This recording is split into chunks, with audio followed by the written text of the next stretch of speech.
Steve, just checking in. You good? My dad, he's a handful, I know. Sorry you had to see that side of him. Hey, Lizzie. No sweat. It's not on you. Your dad's just being protective, I guess. With the wedding coming up, he's probably just thrown off balance. I'm not losing any sleep over it, I promise. He won't ruffle my feathers. You're such a gem for letting it slide. But honestly, he crossed a line. His words were like daggers, and I was just as stunned by how he lashed out at you. It's unacceptable. He's my dad, sure, but lately I've been questioning if he's even capable of compassion. How many times do I have to drill into his head that you're not some dropout? I saw you trying, really. But if he's set in his ways, what can we do? Marrying you won't suddenly win me his approval. Patience is key, I suppose. I'll keep chipping away at him, slowly but surely. It's just... he's my dad, but I can't help feeling this growing resentment. Especially seeing how he treats others. Even Mom's on edge about it all. She senses he's not the man he used to be. Is that so? Your mom's feeling the strain too. What's going on? I shouldn't dump all this on you. Not when we're about to start our lives together. It's not right to cloud our happiness with this gloom. Lizzie, we're in this together. Tough talks and all. The wedding's all set for next week at the courthouse. We're a team now. Whatever's on your mind, I'm here for it. You sure? I mean, if you're up for it, maybe we should all sit down and clear the air soon. Absolutely. Lean on me, Lizzie. I'm here for you, through thick and thin. Just thought you should know.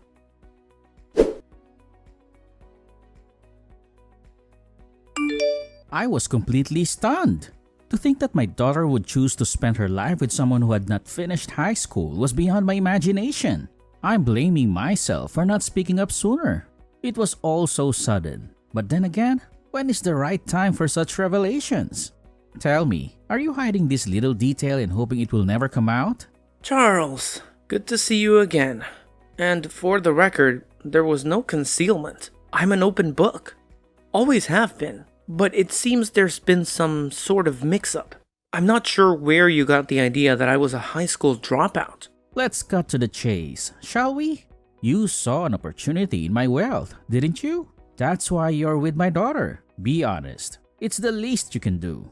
If that's your game, then you better step away from this marriage now. You've got it all wrong, Charles. Lizzie and I share something real, something deep. She's the love of my life. And I've never felt this way about anyone before. Hold on. When did we drop the formalities? I don't recall giving you permission to use my first name. Address me properly as Mr. Harrison. My apologies, Mr. Harrison. I didn't mean any disrespect. I thought since you introduced yourself by your first name, it was acceptable. But let's be clear. There's nothing for me to confess. Our wedding is just around the corner, and nothing's going to change that. Imagine how wonderful it would be if you could see that Lizzie has found true love. This wedding has barreled ahead with such speed. It might be too late to slam on the brakes now. But make no mistake, I will never accept you as part of this family. Marrying a dropout, a nobody, it's disgraceful. Lizzie has turned a deaf ear to everything I've said. She's headstrong, that one. But fine, let the wedding proceed. I'll just sit back and wait for the inevitable split. Then I'll be there to pick up the pieces. Mr. Harrison, don't you think you're being a bit extreme? Our love for each other is strong. Even without your blessing, wishing for our divorce is harsh. That's not the kind of thing a father should want for his daughter. I won't be lectured on what's right for my daughter. Your opinions on this marriage are irrelevant. It's a mistake, plain and simple. Lizzie is living in a fantasy, and I swear, I'll expose whatever charade you're playing. There's no charade, Mr. Harrison. I'm just me. Nothing more, nothing less. I've been nothing but truthful with you and Lizzie. The wedding is fast approaching, and I'd like nothing more than to have a good relationship with you. For Lizzie's sake, I hope we can find some common ground. Now, if you'll excuse me, I have matters to attend to.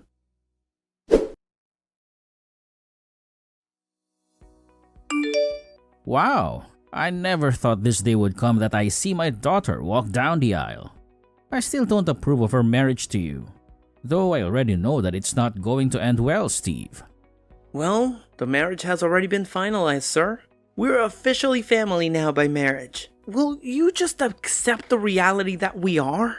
A high school dropout isn't a suitable match for my daughter, and you know that. Why are you wasting our time and money? Sir, I know you're just looking down on me like you're all high and mighty, but it's not true. I don't know how many times I have to repeat myself about this. And do you know that she's my daughter? The daughter of the president of one of the most successful trading companies in the country? I never thought my daughter would be so blind as to fall for someone who didn't graduate from high school and is just a big gold digger. I have also told you this a bunch of times, sir. I'm not marrying Lizzie for the money. That's not my intention at all. Well, if you say so, Steve. Okay, you're going to do a speech in Chinese for us. Wait, what? I'm sorry, but what are you talking about, sir? What speech are you referring to? Actually, I'm not going to force you to do anything. But if you think about it, isn't it the right thing to do? As a father-in-law says, since you're the groom, after all, you're the one marrying the president's daughter. The next person who will take over the company when I retire. Since some of the directors in the company are originally from China, how about you greet them in Chinese? You do know Chinese, right? It's important for everyone in the company to know a few business phrases. And of course, our company has gone global recently. A lot of our work partners are Chinese, so they do a lot of business talk in their native language. What do you think? Will you do it, or is it impossible for you, Steve? If you feel that way, maybe you should get out of this marriage while you still can. Well, sir, I never said it was impossible, but you kind of sprung this on me, which puts me under a bit of pressure. Wow, but you're still being open to the idea. Many of my executives and friends are foreigners, thus some of the elite professionals in the business. Since you're not a shy person, I'm sure you'll have no problems with being able to speak to them in Chinese. It'll probably end up being embarrassing for you. So maybe it's better to not get married now and avoid all the hassle. Well, I think we've allotted time to have some speeches done during the ceremony. I guess I could squeeze it in somewhere. Of course. Let's give you a chance to say something for the sake of my friends. I'll ask you to say the final remarks at the end of the ceremony in Chinese. Alright? Wow, since you're only a high school dropout with hardly an education, I'm sure you'll find it impossible to do. No, sir. I think I'll be perfectly fine in doing this. Please, let me greet your executives. Wow, I can't believe this. You're definitely going to get embarrassed and screw up everything. I just know it. Okay, if you think so, Mr. Harrison, but I'm sure everything will work out just fine. The ceremony is about to start shortly, so there's not much time for you to prepare yourself. At least just panic a little and break out into a sweat so I can have something to laugh about later. I don't think I'll get embarrassed, sir, since I don't mind talking in front of a lot of people. I'll do my best to give my speech. Okay, if you say so. Just don't embarrass me as well. It really would be a shame to let my daughter marry an incompetent high school dropout. No, it'll be okay, sir. Please don't panic over this. I've got it all covered. I think you think I'm going to embarrass you. In fact, Mr. Harrison, is it true that you don't understand a word of Chinese at all? Excuse me? What on earth are you situated here, boy? Well, you're probably going to wonder what I'm going to say in the speech, right? I'm sure you'll be able to understand every single word, sir. Well, if your Chinese is good, I'm sure I'll be able to understand everything you say. Don't you dare think about provoking me right before you marry my daughter. I'm sorry that you think that I'm doing that, sir. Please, enjoy the wedding ceremony. I know I'm going to. I can't wait to see my future wife at the altar.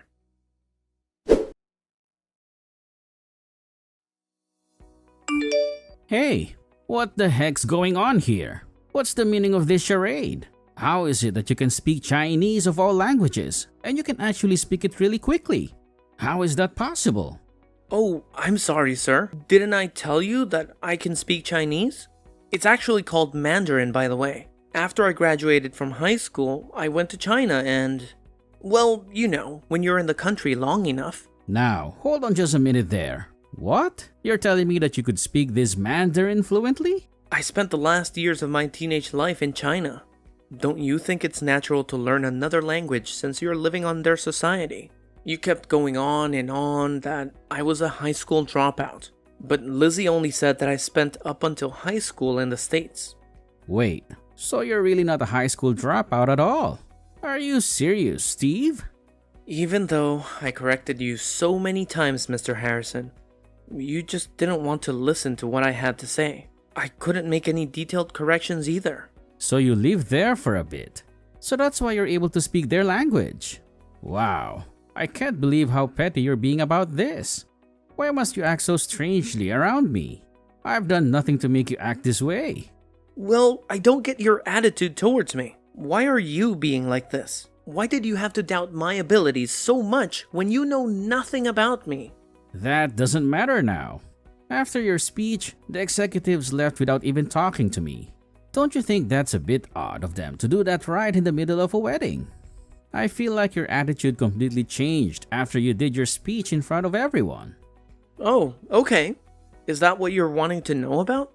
As I thought, of course you didn't understand what was going on in there. Wait, what? What are you talking about? What way did I treat people? What did you say to them? It means you couldn't understand a word I was saying at all. I knew you couldn't speak, let alone understand a word of Mandarin at all. Can you? I should have expected it though, since you've decided to throw a curveball at me right before the ceremony. How dare you be so rude to me, you little swine? That's not how a boy should talk to his father-in-law. Of course, I know how to speak a bit of Chinese. I need it for work. So yes, I know how to communicate in it. But even though you were speaking that fast, I'd hardly understand if you spoke that fast in English as well. It's bad to talk so fast when people are trying to listen. Oh, really? Is that so, Charles? I'm sorry for speaking so fast that you couldn't understand me. I guess it would be better to lower my speaking to a beginner's level. Why are you acting like this towards me? You've got no right to talk to me like that. Are you trying to pick a fight with me? That's not my intention at all, Mr. Harrison. You should know that. By the way, I think all the Mandarin speakers at the venue understood what I said. I think my speech was a pretty good level of speed. You really didn't understand me, did you, Charles? I don't give a crap anymore about the speed anymore. Just tell me what you said, please. Why did my executives behave like they did? I just revealed your misdeeds to them in Mandarin, that's all. If you learned the language, you'd know what I said, Charles. Wait, what? What misdeeds are you talking about? I've not done anything wrong to them. Or any other employee, for that matter. Of all the people that were in that room, you know yourself best, right, Charles? Even though you pretended to know Mandarin, you just went about your business. You proved important meetings without understanding the context of those meetings. You actually used that to your advantage so that you could get more money out of them. Did you really think that I wouldn't find out about your dishonesty, Charles? What on earth are you talking about? How dare you accuse me of such things? How on earth would you have found out about this anyway? I haven't done any of those things that you said. As someone who doesn't work for my company, how did you find out about these rumors? Well, to be honest with you, Charles, I'm not actually an outsider. Give me some credit for knowing a lot about your company. What the heck's that supposed to mean? Why are you trying to say jaded? You're making no sense to me at all. Maybe it's because you're not listening to me. The vice president, who's my new mother-in-law's brother, hired me to work at the company. Wait a minute, what? You're seriously not found a job, have you? You're not actually working at my company, are you? Oh, but yes I do. If I'm married to Lizzie, I might take over the company someday. In the future. I thought it would be better to start working at the company as soon as I possibly could, so I can get a good feel for it. Are you kidding me? You actually started working at my company. How did I not hear anything about this? This is absurd. If I told you that I wanted to work at the company, you'd get annoyed. And it would become a troublesome task anyway. The vice president prepared me for the job and processed my application and resume. It went smooth, actually. Thanks to you, I was able to understand more of your attitude and the actions you take at work. I understand that you're not a good fit for the president's position. Hey, you can't just turn around and say something like that to someone in a higher position. You've got some nerve, haven't you? Well, all of this is what I said in my speech earlier, Charles. You just don't get it, do you? What? What are you talking about? Are you going to tell me what you said in your speech or what? I told the executives in Mandarin how incompetent my future father-in-law is as president of the company. That's why they reacted the way they did. It's possible that they've gotten angry with how you handled their interactions, and you could be fired from your precious presidential position. Do you seriously think that they're going to dismiss me, the president of the company? They've got no right to do that. I'm the president. End of the story. I'm the one who has all the decision-making power. They can't possibly throw me out of my chair. You're sounding like a dictator, Charles. And executives don't like that. The way you've treated them is going to be the result of your dismissal. Besides, it was originally my mother-in-law's father's company. You only inherited because you're her husband. You do know that the vice president of the company was originally supposed to take over the business, right? Well, that position fell to me because I was more capable of being the leader of the company. The face of the company? Where are you going about messing things up now? Okay. I don't know what happened during that time, but if the board of directors were to have a meeting right now, no one would be siding with you, Charles. I think everyone would follow the vice president and vote for him to be the new face of the company. What the heck? Do you really think that it's okay to do that to my own company? Did you seriously want to degrade your new father-in-law that much, Steve? Do you think Lizzie is going to be happy that you've done that to her own father? Well, she might not be too happy about it, but she understands that this might have happened during the ceremony. Huh? What are you talking about? You didn't tell my daughter that you were going to do this, did you? I already told her in advance that this might come up if you made me do something that I wasn't fully comfortable with.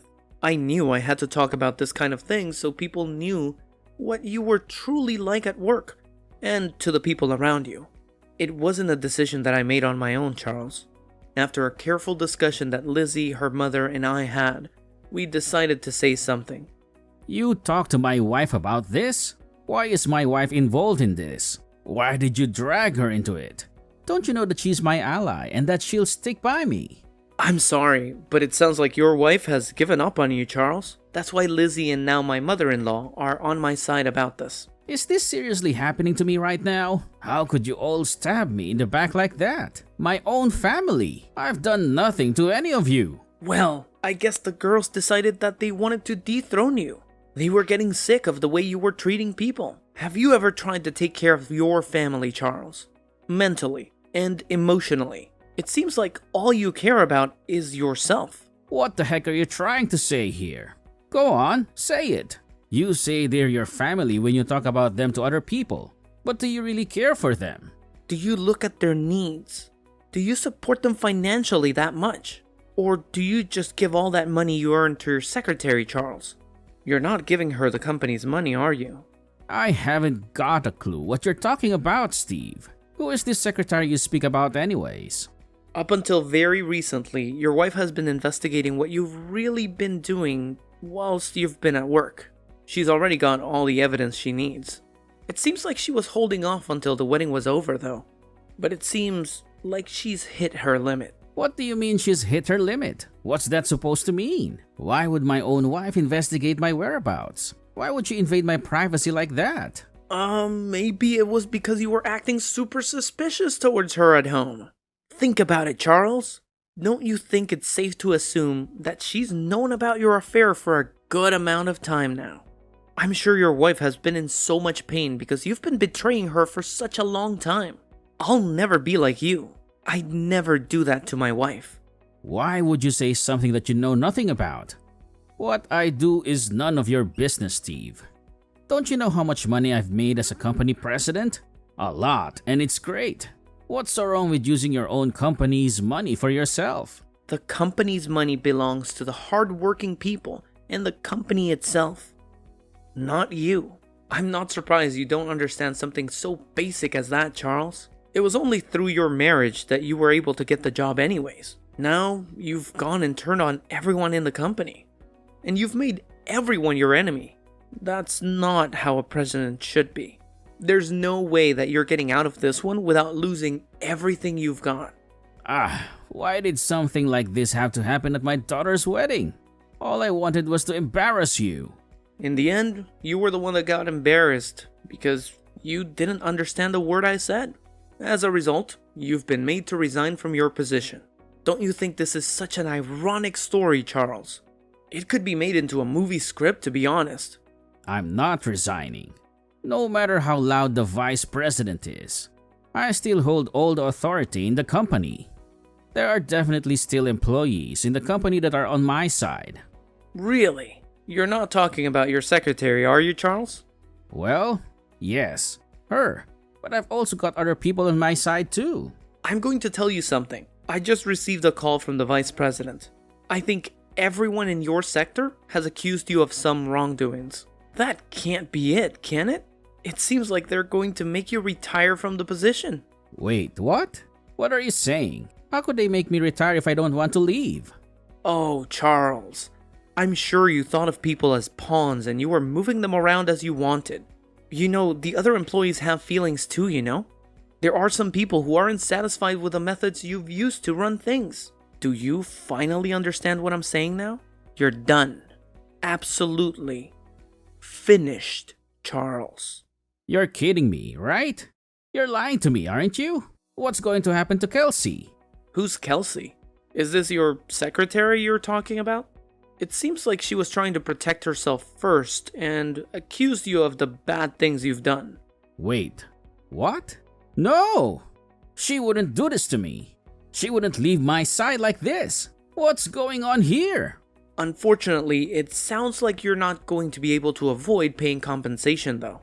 But it sounds like your wife has agreed to reduce the amount that you need to pay dramatically. So that should be a relief for you. Yeah. What the heck? She can't just do that without discussing things with me first. This is all your fault. My family is in shambles because of you, boy. It's not my fault at all, sir. It's all your fault, Charles. You brought this on yourself. You know there are always consequences to any wrong actions a person has done. I just listened to Lizzie's and my mother-in-law's advice about how to take you down. But I knew you would try and trick me into doing something today. I was trying to dodge it, but you wouldn't let up. So I just did my best to my ability. And that was to speak in fluent Mandarin to your executives and say how crappy of a boss you are. But I had no idea that this had been planned for such a long time. This is an outrage. Please, Steve, we're both men. You know how I feel right now, yeah? Just think about how Lizzie will react to what's going to happen to me. Just come over to my side and help me out, would you? I've thought about Lizzie throughout this whole process. I'm standing by my mother-in-law. I'll also stand with the vice president. For the sake of the company and its reputation. Since you've left in tatters, you scumbag boss. What? You're just going to stand there and watch me fall? You're just going to betray me? You're the one who looked down on me as a high school dropout. You've never approved of me marrying Lizzie, right? I'm so glad that I don't have to deal with so many relatives now. It's a blessing in disguise. So go ahead and struggle being in solitude. You've got no one to turn to now, Charles. It's your own fault that got you into this mess. I guess you really can't help the situation in how it unfolds, right?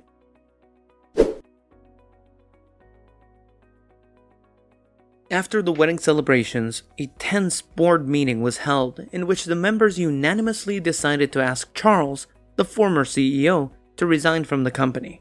The scandalous incidents that came to light about him recently had severely damaged the reputation of the company. Charles was then escorted out of the building, and it was clear that his public embarrassment at the wedding was just the beginning of his downfall. In contrast, Steve, who had been working hard for the company, was later recognized for his efforts by the vice president. Steve had begun putting in extra hours, engaging in innovative ideas and building strong relationships with clients, all while keeping a low profile. His dedication and hard work paid off, and he continued to climb up the corporate ladder.